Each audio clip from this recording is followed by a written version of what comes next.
Assalamualaikum warahmatullahi wabarakatuh. Halo teman-teman semuanya, jadi kami dari kelompok 2 perkembangan peserta didik akan melakukan observasi di SMA Negeri 2 Makassar.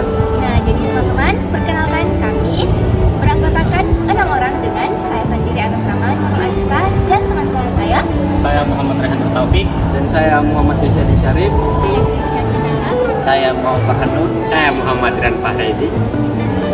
Nah, jadi itulah tadi anggota dari kelompok 2 perkembangan peserta didik. Jadi selamat menyaksikan keseruan kami dalam melakukan observasi di lingkungan sekolah. Check it out.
Tadi keseruan kami dalam melakukan observasi di lingkungan sekolah SMA Negeri 2 Makassar. Nah, baik teman-teman, mungkin cukup sekian dari kelompok kami, dari kelompok 2 perkembangan peserta didik. Kurang dan lebihnya mohon dimaafkan.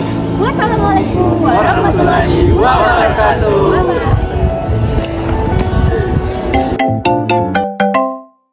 Assalamualaikum warahmatullahi wabarakatuh. Halo teman-teman semuanya, perkenalkan kami dari kelompok 2 perkembangan peserta didik akan melakukan presentasi mengenai hasil wawancara dan juga mengenai beberapa aspek dalam perkembangan peserta didik. Nah, jadi sebelumnya perkenalkan terlebih dahulu kami anggota kelompok 2 dengan saya sendiri atas nama Nurul Aziza selaku moderator dan juga pemateri pertama.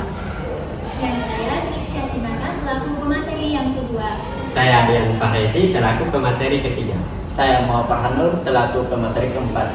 Saya Muhammad Rehan Taufik selaku pemateri kelima. Dan saya Muhammad Yusri Syarif selaku pemateri yang terakhir. Nah, itulah tadi anggota dari kelompok 2 perkembangan peserta didik. Nah, jadi teman-teman, terlebih dahulu saya akan menjelaskan mengenai slide pertama dengan saya sendiri sebagai pemateri pertama, yang dimana di sini pada slide pertama itu menjelaskan mengenai perkembangan peserta didik. Jadi, apa itu perkembangan peserta didik? Nah, jadi perkembangan peserta didik itu adalah proses perubahan yang terjadi pada individu secara bertahap dan berkesinambungan. Jadi artinya ini, setiap peserta didik itu mengalami perubahan dari waktu ke waktu. Nah, mulai dari masa anak-anak hingga masa dewasa. Nah, jadi perubahan ini tidak terjadi secara tiba-tiba, akan tetapi dia berlangsung secara bertahap dan terus-menerus terhadap pertumbuhan usia. Nah, jadi pengalaman belajar dan juga serta lingkungan dan yang lainnya itu berpengaruh dalam perkembangan peserta didik. Nah, jadi dalam perkembangan peserta didik ini kita akan membahas beberapa aspek, yaitu yang dimana aspek pertama kita akan membahas mengenai aspek perkembangan kognitif, dan juga yang kedua itu ada perkembangan sosial. Nah, yang ketiga ada perkembangan psikososial, dan juga yang terakhir kita akan membahas mengenai perkembangan moral. Nah, itulah tadi teman-teman penjelasan atau pemaparan materi dari saya sendiri. Selanjutnya saya berikan ke pemateri yang kedua. Baik, terima kasih Maduk moderator atas kesempatan yang telah diberikan. Jadi selanjutnya saya akan membahas mengenai materi perkembangan kognitif. Jadi perkembangan kognitif itu adalah suatu perkembangan kemampuan berpikir, memahami, dan memecahkan masalah.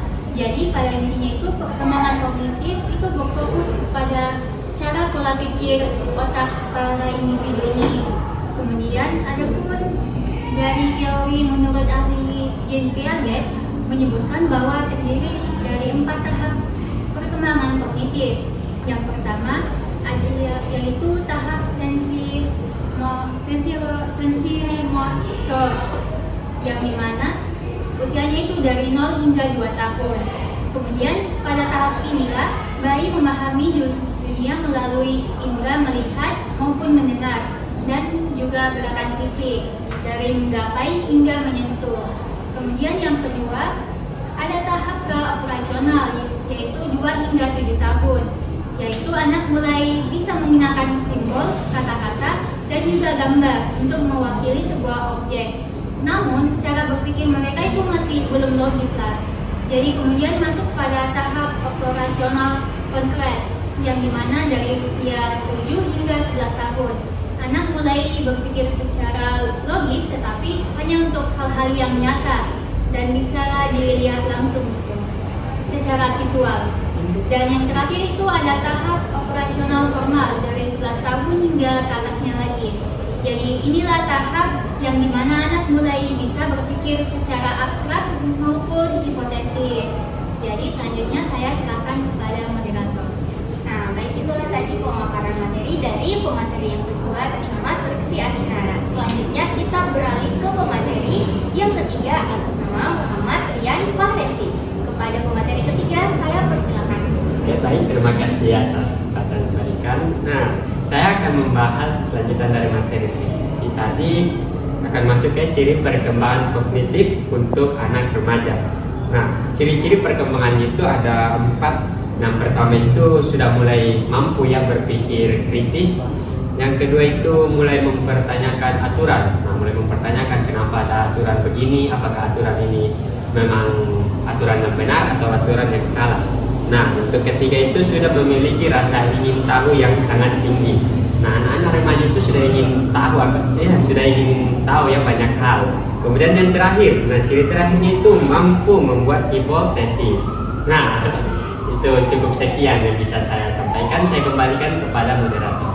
Nah, baik itulah tadi pemaparan materi dari pemateri yang ketiga yaitu atas nama Muhammad Rian Fahresi.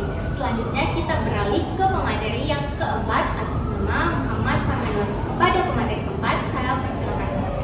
Baik, di sini saya akan menjelaskan tentang perkembangan sosial. Nah, perkembangan sosial adalah kemampuan individu dalam berinteraksi dengan orang lain dan menyesuaikan diri dengan lingkungan. Selanjutnya, ada ciri perkembangan sosial. Yang pertama itu mulai mencari identitas diri sendiri. Yang kedua itu lebih dekat dengan teman sebaya. Yang ketiga ingin diterima kelompok, misalnya seperti sekarang kelompok belajar. Yang keempat itu ada belajar kerjasama. Mungkin itu saja dari saya. Saya kembalikan kepada moderator. Nah, baik itulah tadi pemaparan materi dari pemateri yang keempat atas nama Muhammad Farhanur. Selanjutnya kita beralih ke pemateri yang kelima atas nama Muhammad Rehan Nurtaufik. Nah, kepada pemateri yang kelima saya persilakan. Baik, selanjutnya saya akan menjelaskan tentang perkembangan psikologi. Nah, perkembangan psikologi ini merupakan perkembangan yang berkaitan dengan kepribadian, emosi dan kemampuan seseorang dalam berinteraksi dengan orang lain, baik itu di lingkungan sosialnya ataupun di rumah. Artinya, perkembangan ini tidak hanya tentang bagaimana seseorang berpikir, tetapi juga bagaimana ia bisa mengelola perasaan, memahami diri sendiri dan berhubungan dengan orang lain. Selanjutnya, saya akan menjelaskan tentang ciri-ciri perkembangan psikososial. Nah, pertama itu mereka mulai mencari identitas diri mereka, di mana remaja mulai mencari tahu siapa dirinya dan seperti apa jati dirinya. Kedua, mereka akan lebih mandiri dan ingin mengambil keputusan sendiri tanpa selalu bergantung kepada orang tua. Ketiga, emosi mereka itu lebih sensitif sehingga remaja lebih mudah merasa senang, sedih, dan marah. Dan keempat, pengaruh teman sebayanya itu cukup kuat karena pada masa ini teman sering menjadi tempat berbagi cerita dan saling berbagi pendapat. Dan terakhir, mereka mulai memiliki pendirian yang mandiri, di mana mereka mulai memiliki pandangan dan prinsip sendiri dalam berbagai hal. Mungkin itu saja penjelasan singkat dari saya kembalikan ke moderator. Nah, baik itulah tadi pemaparan dari pemateri yang kelima. Selanjutnya kita berlanjut ke pemateri yang terakhir atas nama Muhammad Irsyadin Syarif. Kepada pemateri yang keenam, saya persilakan. Baik, terima kasih moderator atas waktunya. Di sini saya akan menjelaskan terkait perkembangan moral. Baik teman-teman, pada bagian ini kita membahas tentang perkembangan moral secara sederhana. Perkembangan moral adalah proses seseorang belajar membedakan mana yang benar dan mana yang salah. Perkembangan ini biasanya terjadi sejak kecil dan terus berkembang seiring bertambahnya usia, pengalaman, serta lingkungan tempat seorang berada. Misalnya, ketika masih kecil kita mungkin melakukan sesuatu hanya karena takut dimarahi, tetapi sudah lebih dewasa kita mulai melakukan sesuatu karena sadar bahwa itu memang hal yang benar untuk dilakukan. Nah, lanjut ke slide selanjutnya, yaitu ciri perkembangan moral. Selanjutnya, kita melihat perkembangan moral seseorang melalui beberapa cirinya. Yang pertama, memahami aturan sosial. Artinya, seseorang mulai mengerti aturan yang berlaku di lingkungan, seperti aturan di sekolah maupun di masyarakat. Yang kedua, menilai tindakan berdasarkan norma. Seseorang mulai mempertimbangkan apakah suatu tindakan itu baik atau tidak menurut nilai yang berlaku. Yang ketiga, mulai memiliki prinsip pribadi. Pada tahap ini, seseorang tidak hanya mengikuti aturan, tetapi juga memiliki nilai dan pendirian sendiri. Dan yang terakhir, sensitif terhadap keadilan. Artinya, seseorang mulai peduli terhadap hal-hal yang tidak adil dan berusaha bersikap lebih adil terhadap orang lain. Nah, mungkin itu saja penjelasan dari saya. Saya kembalikan ke moderator. Nah, baik untuk selanjutnya kita beralih ke pemateri yang keenam untuk memaparkan mengenai hasil wawancara dari guru. Nah, kepada pemateri keenam saya persilakan. Nah, di sini saya akan memaparkan hasil wawancara dari guru atau wali kelas. Berdasarkan hasil wawancara itu, pembelajaran di sekolah itu menerapkan pendekatan dengan soal yang hot dan memberikan studi-studi kasus serta interaksi terhadap setiap kelompok itu persentasenya itu sekitar 70 sampai 90%. Dan suasana kelas itu suportif dan sekolah juga mendukung pengembangan bakat melalui apresiasi terhadap prestasi siswa. Nah, dan juga disiplin dan kegiatan-kegiatan sekolah seperti ekskul itu didukung. Nah, mungkin itu saja wawancara dari wali kelas. Saya kembalikan ke moderator. Nah, baik, selanjutnya kita beralih ke pemateri yang kelima untuk mempresentasikan hasil wawancaranya. Kepada pemateri kelima, saya persilakan. Baik, saya akan memaparkan hasil wawancara dari guru. Di mana hasil wawancara dengan guru itu menunjukkan bahwa pembelajaran di SMA Negeri 2 Makassar itu dilakukan secara bertahap sesuai tingkat kelas dengan pendekatan para host. Jadi tiap kelas 10 sampai 12 itu pendekatannya beda-beda. Nah, ada juga mereka menerapkan dengan tugas sebaya, jadi tanya jawab dan guru juga menciptakan suasana belajar yang lebih nyaman agar siswa lebih percaya diri untuk mendukung pengembangan dirinya. Selain itu, penanaman disiplin, kejujuran dan integritas juga dilakukan secara persuasif dengan dukungan lingkungan dan fasilitas sekolah yang kondusif. Mungkin itu saja dari saya kembalikan ke moderator. Nah, baik, selanjutnya kita beralih ke pemateri yang keempat untuk menjelaskan hasil wawancaranya. Pada pemateri keempat, saya persilakan. Baik, di sini saya akan menjelaskan hasil wawancara siswa di SMA Negeri 2 Makassar. Nah, hasil wawancara menunjukkan bahwa siswa lebih menyukai belajar berkelompok karena dapat saling bertanya dan membuat suasana lebih nyaman. Namun, tantangannya adalah diskusi bisa melenceng dari materi sehingga diperlukan seseorang yang menjaga fokus kelompok. Nah, dalam persiapan ujian, siswa menargetkan memahami konsep terlebih dahulu karena menurutnya pemahaman materi lebih penting daripada sekadar memperoleh nilai tinggi. Mungkin itu saja dari saya kembalikan ke moderator.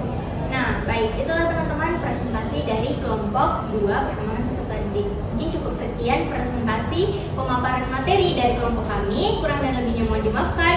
Wassalamualaikum warahmatullahi wabarakatuh. Bye-bye. Bye-bye semuanya.